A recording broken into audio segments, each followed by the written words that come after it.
날마다 말씀과 동행하는 동행묵상입니다. 26년 3월 24일 화요일 요한복음 16장 1절에서 15절 내 미래는 어떻게 되는 겁니까? 라는 제목입니다.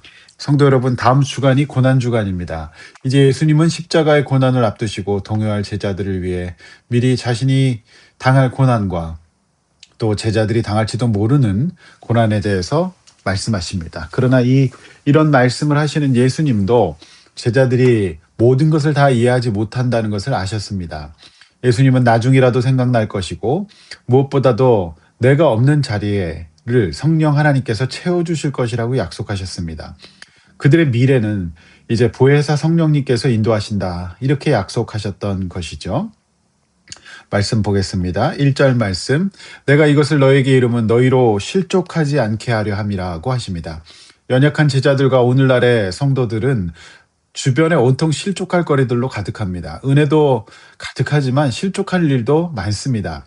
2절, 그들은 예수님과 제자들을 핍박하는 일을 하나님의 일을 하는 것이다 라고 생각한다, 이렇게 기록하고 있습니다. 무서운 일입니다. 요즘 전 세계가 근심거리가 크게 있습니다. 그것은 중동 전쟁이죠. 근데 이 전쟁에서 심심치 않게 등장하고 있는 단어, 무서운 단어가 있는데 그것은 바로 성전, 거룩한 전쟁이라고 하는 단어죠. 미국은 전쟁이 베네수엘라의 경우처럼 일찍 끝날 것이라 생각했지만 전쟁은 장기화되고 있고 그들의 신을 위한 성전이 시작되므로 생각보다 국면은 복잡하게 흘러갈 가능성이 많아 보입니다.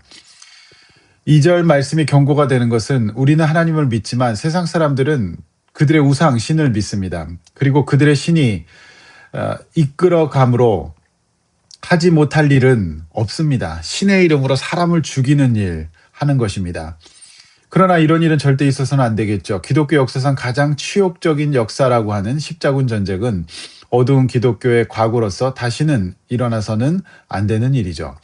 3절, 하나님을 모르면 이런 일을 할 수 있습니다. 4절, 따라서 제자들은 이런 일을 당할 때 기억해야 될 것이 있습니다. 하나님을 모르는 세상은 제자들을 핍박할 수 있다라고 하는 사실이죠. 예수님께서 함께 계실 때 문제가 되지 않았지만 예수님이 부활 승천하고 나신 다음에는 그들이 실족할지도 모르기 때문에 그들을 잡아주시고 또 그때 기억나게 해주고 싶으셨던 겁니다. 그러므로 실족하지 않으려면 진리의 말씀을 들어야 합니다. 그리고 실족할 만한 일을 만났을 때 우리는 말씀을 펼치고 각자의 무화과 나무 아래서 묵상하고 답을 찾아야 합니다. 기도해야 됩니다. 예배 가운데 주셨던 하나님 말씀을 다시 찾아 들어보십시오. 그것이 넘어지지 않고 실족하지 않고 인생 살아가는 가장 좋은 방법입니다. 5절 말씀, 제자들의 영적인 상태는 지금 좋지 않습니다. 6절, 도리어 마음에 근심이 가득합니다. 7절, 그러나 예수께서 떠나가는 것이 더 유익하다, 이렇게 말씀하십니다. 왜냐하면 그래야 보혜사 성령님의 시대가 열릴 것이기 때문입니다. 8절, 그가 와서 하시는 일은 죄와 의와 심판에 대해서 세상을 책망하시는 일을 하시는데요. 하나하나 설명하고 있습니다. 9절, 이 죄에 대하여라 함은 그 본질이 하나님 믿지 않고 그분과 상관없이 고아와 같이 사는 것, 이거를 바로 죄라 그러고요. 그리고 10절, 의에 대해서라 함은 십자가에서 예수께서 죽으시고 부활하시는 아버지께로 가는 그 일, 그걸 말하고 있습니다. 그리고 11절, 심판에 대해서는 이 세상 권세들, 임금들, 우상들을 이제 심판하실 것, 이것이 이제 성령께서 하시는 일입니다. 그러므로 보호하시고 은혜 주시고 가르쳐 주시는 보혜사 성령님이 하시는 구체적인 일은 죄를 깨닫게 하십니다. 하나님을 안 믿고 하나님과 관계없이 사는 것, 이런 걸 죄를 깨닫게 하셔서 회개하셔서 하나님 자녀가 되게 하시죠. 또 내가 진리, 즉 옳은 길, 그러니까 영적으로 범죄하지 못하도록 깨워주시고 소명의 길을 따르게 하시고 하나님 나라의 도구로서 쓰임받는 옳은 삶의 방식으로 인도하십니다. 무엇보다 우리가 대적할 수도 이길 수도 없는 세상의 권세를 심판하시고 우리에게 크고 작은 승리를 주실 것입니다. 그러므로 보혜사 성령님의 도우심이 없이는 사실상 살아갈 수도 없을 뿐만 아니라 우리가 교회에서 그분 없는 사역은 불가능합니다. 그래서 우리는 오늘도 이 새벽을 깨워 성령님의 도우심을 구합니다.